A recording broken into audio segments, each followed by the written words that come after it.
Guys അങ്ങനെ finally ഞങ്ങൾ ഞങ്ങളുടെ ലക്ഷ്യസ്ഥാനമായ സ്ഥലത്ത് എത്തിയില്ല ഗായ്സ്. ഇത് വഴിതെറ്റി വന്നു, കുറച്ച് ഓഫ് റോഡും കാര്യങ്ങളൊക്കെ ഞാൻ കഴിഞ്ഞ്.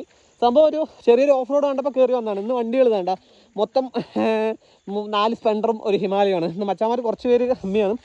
അപ്പോൾ ഇവിടെ എത്തിയിട്ട് ഇത് സംഭവം വഴിതെറ്റി വന്നതാണ്. ഞങ്ങൾക്ക് എത്തേണ്ട സ്ഥലം എവിടെയാണ് ഞാൻ കാണിച്ചു കേട്ടാ.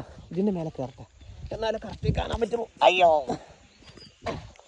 ഇവിടെ ഒരു കോറി ഉണ്ടല്ലോ, ഇവിടെ ഒരു കോറി ഉണ്ട് ഗൈസ്. ഇതാ ഈ ഒരു സംഭവത്തിൻ്റെ ഇതിൻ്റെ താഴെ കോറിയാണ്. ആ കോറിക്ക് എത്തേണ്ട വഴിയായിരുന്നു.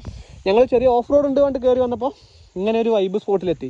ഇത് ഞങ്ങൾ മുന്നേ വന്നിട്ടുണ്ട്, വഴിതെറ്റി വന്നതാണ്. ഞങ്ങൾ വന്നത് ആദ്യം ഈ റൂട്ടായിരുന്നു, പക്ഷെ ഇപ്പോൾ വന്നത് ഈ റൂട്ടായി. ഇവിടെ കടന്നു വന്നു. എന്തായാലും അവിടെ ചെന്നിട്ട് അടുത്ത സ്റ്റോറിയും കാര്യങ്ങളൊക്കെ ഇടാം. ഈ സ്റ്റോറി ഞാൻ ഇടാൻ വൈകും, എല്ലാം കൂടി ഒരുമിച്ച് ഇടാം. എന്താ വെച്ചാൽ സമയമില്ല, ഒന്നാം പറഞ്ഞ നെറ്റ്വർക്ക് ഇല്ല, ഒക്കെ കൂടി എല്ലാം കൂടി ഒരുമിച്ചിടാം. അപ്പോൾ സ്റ്റോറികളെല്ലാം കൂടി ഒരുമിച്ചിടാം. ഇപ്പോൾ സമയം വന്നിട്ട് 4:30. അപ്പോൾ അടുത്ത സ്റ്റോറി കാണാം.